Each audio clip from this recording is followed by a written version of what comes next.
भक्तों, राधे राधे, जय श्री कृष्णा। भक्तों, 6 मार्च 2026 यानी शुक्रवार को पड़ रही हैं चैत्र महीने की तृतीया तिथि। और भक्तों, ये वो तिथि है जो चैत्र महीने में पड़ने वाली सबसे बड़ी तिथि है, क्योंकि ये शुक्रवार के दिन पड़ रही है, जो बहुत ही खास है। और भक्तों, आप सभी लोग जानते हो, शुक्रवार का अगर सबसे बड़ा कोई उपाय है तो वो एक छुटकी काले तिल वाला उपाय है। तो भक्तों, इस शुक्रवार के दिन आप लोगों को इस एक छुटकी काले तिल वाले उपाय को जरूर करना है। बहुत सारे लोग होंगे जिन लोगों ने इस उपाय को ना किया हो, मतलब पूरा साल निकल गया, उन्होंने किसी भी दिन काले तिल वाले उपाय को ना किया हो। पर भक्तों, आपके पास एक आखिरी मौका बचा हुआ है, जो कि 6 मार्च शुक्रवार के दिन है। तो इस दिन आप लोगों को इस वाले उपाय को जरूर कर लेना है, भले ही आपने पूरे साल भर इस उपाय को ना किया हो। पर अगर आपने इस चैत्र महीने के शुक्रवार के दिन अगर इस वाले उपाय को कर लिया, तो आपको इस उपाय को करने का वह फल मिलेगा जिसकी आपने कभी कल्पना भी नहीं करी होगी। इसीलिए आप लोग इस वाले उपाय को एक बार जरूर कर लेना है, ताकि आप लोगों के हाथ से ये मौका ना जा सके और आपको इस उपाय को करने का फल मिल सके। भक्तों, ये उपाय पूज्य पंडितों और गुरुओं ने अपनी अभी की ही शिव महापुराण, जो हमारे हिंदू धर्म के 18 प्रमुख पुराणों में से एक है, उसी महापुराण की कथा में बताया है, जिस उपाय को आज हम आपको बहुत अच्छे से समझाने वाले हैं। इस वीडियो को देखने के बाद इस उपाय को समझने के लिए आपको कोई और वीडियो को देखने की जरूरत नहीं पड़ेगी। तो चलिए भक्तों, उपाय को शुरू करते हैं। देखिए, ये इस चैत्र महीने शुक्रवार के दिन ये इतना खास होता है, इतना महत्वपूर्ण होता है। देखा गया है कभी कभी बड़े बड़े पूजा पाठ अनुष्ठान से जो मनोकामना पूर्ण नहीं होते, वह चैत्र महीने के शुक्रवार के दिन एक छोटे से उपाय करने से ही आपकी मनोकामना पूर्ण हो जाती है। और बहुत सारे लोगों ने इस उपाय करने में वो किया भी है और उनको इस उपाय को करने का फल भी जरूर मिला है। अगर आप लोग भी इस उपाय को करना चाहते हैं तो आप इस उपाय को पहले अच्छे से समझ लेना, सुन लेना, उसके बाद करना, आपको इस उपाय का फल जरूर मिलेगा। और इस उपाय को कर लेने से आपके घर में चाहे किसी भी प्रकार की दुख और समस्या क्यों ना चल रही हो, आपको उसका कारण भी नहीं पता है कि भाई ये समस्या किस कारण से चल रही है, उसका कुछ भी कारण हो सकता है, जैसे पितृदोष हो सकता है या किसी भी तरह का मंगल दोष भी हो सकता है। तो इस दिन आप लोगों को ये वाला उपाय कर लेना है। ये एक ऐसा उपाय है जिस उपाय को अगर किसी विशेष दिन पर किया जाए तो भाई उस विशेष दिन का जो है वह तो हमें मिलता ही मिलता है, पर हमने उस दिन पर इस काले तिल वाले उपाय को किया है तो हमें उससे भी बड़ा फल मिलता है, और फल बहुत जल्दी मिलता है, क्योंकि आप इस उपाय को बहुत ही बड़े और विशेष दिन पर कर रहे हो। तो चलिए अब उपाय के बारे में बात करते हैं, लेकिन उससे पहले आप लोगों को ये जानना आवश्यक है कि आखिर ये उपाय किस समय करना है, किसको करना है और कैसे करना है। तो चलिए हम आगे आपको वीडियो में एक एक करके बता देते हैं।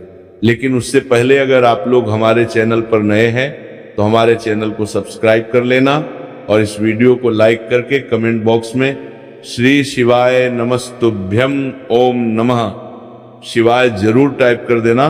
तो भक्तों, इस एक छुटकी काले तिल वाले उपाय को हमें इस शुक्रवार के दिन कैसे करना है, किसको करना है, किस समय करना है और कहां पर करना है, ये सारे सवालों के जवाब आपको इस वीडियो में मिल जाएंगे।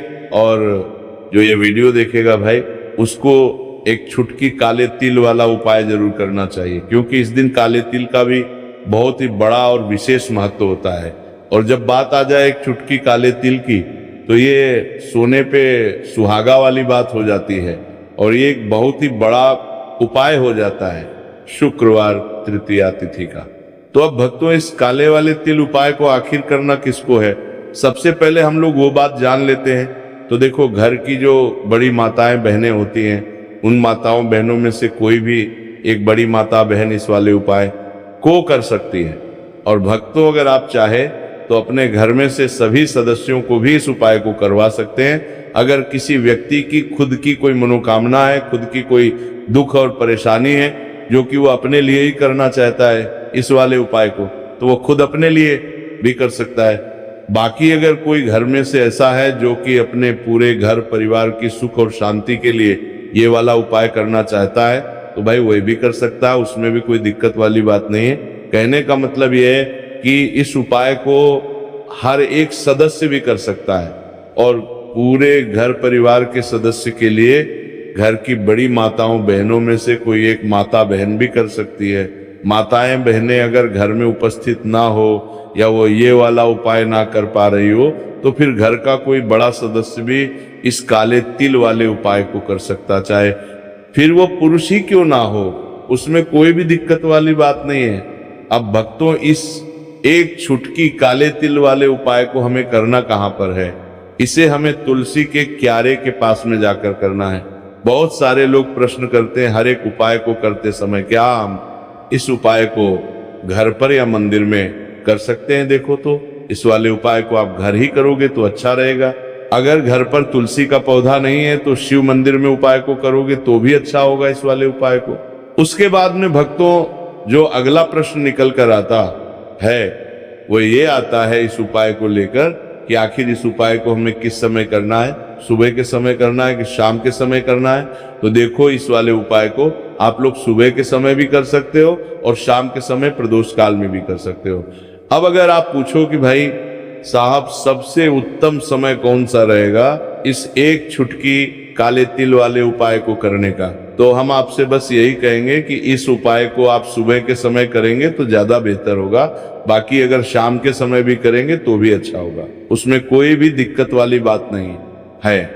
तो अब भक्तों, जो अगली सबसे बड़ी और महत्वपूर्ण बात आती है वो ये आती है कि सुबह अगर हम उपाय को करेंगे तो हमें कितने बजे से लेकर कितने बजे तक के बीच में करना है, और शाम के समय प्रदोष काल में करेंगे तो हमें कितने बजे से लेकर कितने बजे के बीच में करना है। तो देखो, सुबह जितनी जल्दी हो सके आप उपाय को करने की कोशिश करना। बाकी अगर किसी कारणवश लेट भी हो जाओ, थोड़ी देर भी हो जाए, तो 10 या 11 बजे तक भी आप उपाय कर लेना, पर 12 बजे से ज्यादा देरी ना हो।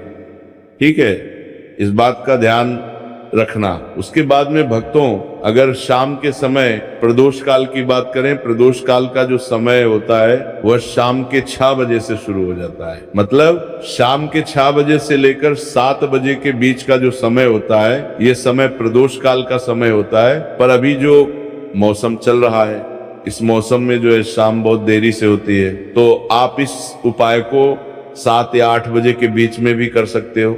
मतलब शाम के 6 बजे से रात 8 बजे के बीच में आप कभी भी इस वाले उपाय को कर सकते हो, उसमें कोई भी दिक्कत वाली बात नहीं है। परंतु शुक्रवार के दिन कोशिश करना कि समय के अंतर्गत ही कर लो, किसी कारणवश ना कर पाओ तो थोड़ा देरी से भी कर सकते हो, आपको उपाय का फल जरूर मिलेगा। तो चलिए बात करते हैं हमारे पहले उपाय की।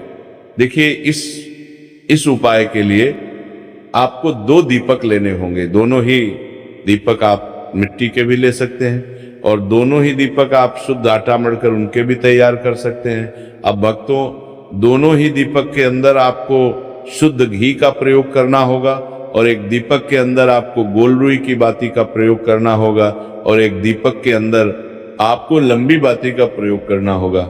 लंबी बाती वाले दीपक के अंदर आप मौली वाला जो धागा आता है कलावा का, उसकी बाती का प्रयोग भी आप लंबी बाती वाले दीपक के अंदर कर सकते हैं। देखिए, 2 दीपक वाला ये चमत्कारी उपाय केवल शुक्रवार की रात्रि में ही किया जाता है, इसीलिए आपको इस उपाय को बहुत ही ध्यान से समझना। इसी के साथ में आपको एक छुटकी काले तिल के दाने लेना है और इसी के साथ में आपको मात्र एक छुटकी हल्दी भी लेनी होगी। अब भक्तों, ये सभी सामग्री लेकर के आपको रात्रि के समय पहुंच जाना है अपने घर में, जहां कहीं भी तुलसी जी का पौधा, तुलसी माता का निवास स्थान है, वहां पर देखिए भक्तों, सबसे पहले तो आपके पास जो एक गोल बाती का दीपक, उसे आपको तुलसी जी के वहां पर प्रज्वलित करना है। दीपक को प्रज्वलित करते समय आपको ओम नमो भगवते वासुदेवाय इस मंत्र का 11 बार जाप कर लेना है। अब देखिए भक्तों, आप जो एक चुटकी काले तिल के दाने लेकर के आए हैं। उन्हें आपको अपने सीधे हाथ में रखना है और जो आपने गोल बाती वाला दीप प्रज्वलित किया है माता तुलसी जी के वहां पर, उसके ऊपर से आपको इन एक चुटकी काले तिल को घड़ी की दिशा में घुमाना है। आपको अपना नाम और अपने गोत्र को बोल देना है और फिर आपको इन काले तिल को उससे जलते हुए दीपक के अंदर डाल देने हैं। देखिए, काले तिल भगवान विष्णु के पसीने से उत्पन्न हुए हैं और जब भी हम ये दीपक की रात्रि में प्रज्वलित करते हैं तो इससे हमें हमारे कर्ज में राहत मिलती है, हमारे जीवन में धन प्राप्ति के नए नए मार्ग खुलते हैं, हमारा अगर कोई भी कार्य रुका हुआ है तो वो भी परिपूर्ण होता है। देखिए, गोल बाती का जो दीपक है, विशेषकर हम माता तुलसी के वहां पर भगवान विष्णु और माता लक्ष्मी के निमित्त प्रज्वलित कर रहे हैं, इस प्रकार से आपको ये दीपक प्रज्वलित कर देना है।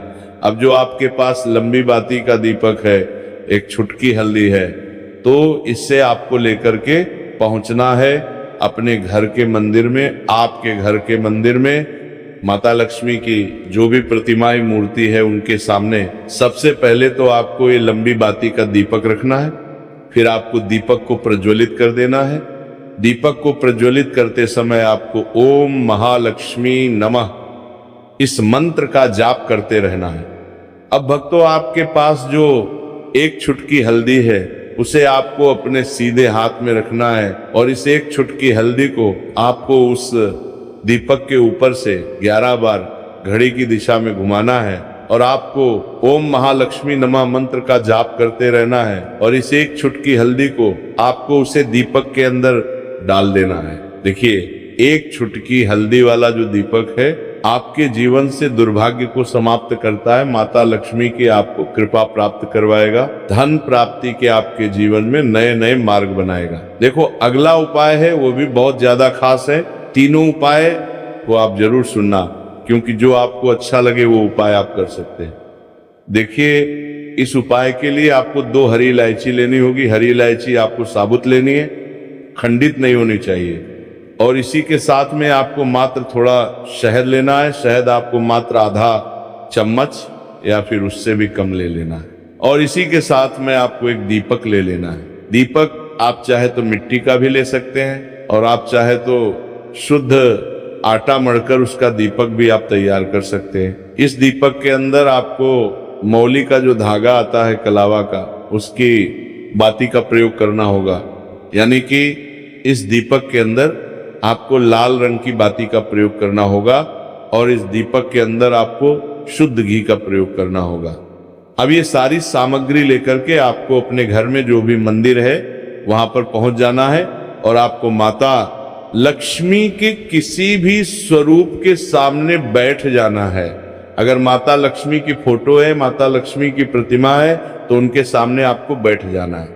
अगर माता पार्वती की प्रतिमा है तो उनके सामने आपको बैठ जाना है। यानी कि किसी भी माता के स्वरूप के सामने आपको बैठ जाना है। अब देखिए, सबसे पहले तो आपको माता रानी के सामने थोड़ी सी चावल की ढेरी बना देनी है। यानी कि थोड़ी सी अक्षत के दाने आपको माता रानी के सामने रखना है। उसके बाद आप जो एक दीपक लेकर के गए हैं उस दीपक को आपको उन्हीं चावल के दानों के ऊपर रख देना है और फिर इस दीपक को आपको माता रानी के सामने प्रज्वलित कर देना है। देखिए, इस दीपक को प्रज्वलित करते समय आपको ओम महालक्ष्मी नमः इस मंत्र का लगातार जाप करते रहना है। दीपक को प्रज्वलित करने के बाद आप जो 2 हरी इलायची लेकर के गए हैं उसमें से एक हरी इलायची को तो आपको उसी दीपक के अंदर डाल देनी है और वहीं पर आपको कम से कम 21 बार ओम महालक्ष्मी नमः इस मंत्र का जाप कर लेना है। अब आपके पास जो शहद है और एक हरी इलायची है उसे सीधे आपको लेकर के पहुंच जाना है भगवान शिव के मंदिर में। पूज्य गुरु जी ने बताया है कि ये उपाय आपको सिर्फ और सिर्फ सुबह के समय ही करना होगा। सुबह को जब भी सूर्योदय का समय होता है तो उसके बाद आपको ये उपाय करना है। लेकिन सबसे पहले तो आपके पास जो एक हरी इलायची है उसे आपको उस शहद के अंदर अच्छे से डुबो देना है। यानी कि शहद का लेपन उसे हरी इलायची के ऊपर चारों तरफ आपको कर देना है। अब ये जो शहद से युक्त हरी इलायची है, इससे आपको भगवान शिव के शिवलिंग पर अर्पित कर देनी है और आपको वो श्री शिवाय नमस्तुभयम इस मंत्र का लगातार जाप करते रहना है। फिर इसके बाद आपको एक लोटा जल भी अपने साथ लेकर के जाना। तो ये एक लोटा जल भी आपको धीरे धीरे शिवलिंग पर समर्पित कर देना है और आपको श्री शिवाय नमस्तुभयम इस मंत्र का जाप करते रहना है। फिर इसके बाद आपको अपने घर आ जाना है। इस प्रकार से आपको ये उपाय कर लेना है। तो चलिए भक्तों, जान लेते हैं पूज्य पंडितों और गुरुओं द्वारा बताए गए तीसरे उपाय के बारे में। देखिए, इस उपाय के लिए आपको लेना है 11 चावल के दाने। गुरु जी ने कहा है चावल के दाने खंडित नहीं लेने हैं, बिल्कुल साबुत होने चाहिए। उसके साथ में आपको लेना है एक बेलपत्र। बेलपत्र का भी एक नियम है, अगर आपके पास बेलपत्र नहीं है तो आप शिवलिंग से उठाकर उसको पुनः शुद्ध जल से धोकर इस्तेमाल कर सकते हैं। इस प्रकार आपको बेलपत्र लेना है। इसके बाद आपको 1 लोटा जल लेना है। अब ये सब सामग्री लेकर आपको जाना है महादेव के मंदिर में। देखो, अब आपको उत्तर साइड में खड़े हो जाना है और सबसे पहले आपको एक बेलपत्र अपने हाथ पर और 11 चावल दाने रखकर शिवलिंग के ऊपर अपना नाम और गोत्र बोलते हुए समर्पित कर देना है और ओम नमः शिवाय श्री शिवाय नमस्तुभ्यम का लगातार जाप करना है। अब आपको जो 1 लोटा जल साथ में लेकर आए थे, उसे धीरे धीरे बेलपत्र और चावल दाने के ठीक ऊपर आपको समर्पित करते जाना है और शिव पुराण के मूल मंत्र श्री शिवाय नमस्तुभ्यम का 11 बार जाप करना है और अपनी मनोकामना बोलते जाना है। देखो, बस छोटा सा उपाय करना है, देखना एक दिन आपके सब काम बनने लग जाएंगे। गुरुजी का बहुत ही विशेष उपाय है। इस वीडियो में हमने आपको 2 से 3 महा उपाय आपको बताए हैं जो आपको शुक्रवार के दिन करने हैं। अगर आपके मन में उपाय से जुड़ा कोई भी सवाल है तो हमें कमेंट बॉक्स में पूछ सकते हैं। उपाय करते समय कोई भी गलती नहीं करनी है। अगर आपको हमारी वीडियो पसंद आए तो हमारे इस चैनल को सब्सक्राइब जरूर करें। हर हर महादेव। ओम नमः शिवाय श्री शिवाय नमस्तुभ्यम।